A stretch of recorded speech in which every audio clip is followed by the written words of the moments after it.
స్లోగా సౌండ్ తగ్గించేసి హాయిగా వైబ్రేషన్ లేకుండా సమ్మతి నిశ్చింతగా ఉండాలి. మన మనసు నిశ్చింతగా ఉండాలి. హాయిగా ఒక 5 సెకండ్స్ నిశ్చింతగా ఉంటే మన మైండ్ అలవాటు అవుతుంది, తినగలుగుతుంది. కాబట్టి నిశ్చింత స్థితి రావాలి మనిషికి.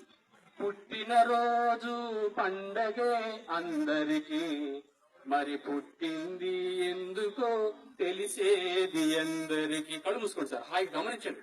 వైబ్రేషన్ అంటూ వస్తుంది శరీరంలో, లేకపోతే మనసు యొక్క ఆలోచన కట్టడి కావాలి.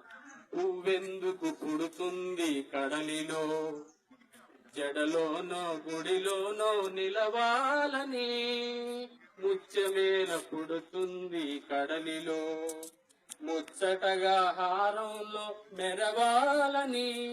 ప్రతి మనసి తన జన్మకు పరమార్థం తెలుసుకొని, ప్రతి మనసి తన జన్మకు పరమార్థం తెలుసుకొని, తన కొరకు కాదు పరుల కొరకు జీవించి, తన కొరకు కాదు పరుల కొరకు జీవించి, తానున్నా లేకున్నా తన పేరు నిలవాలి.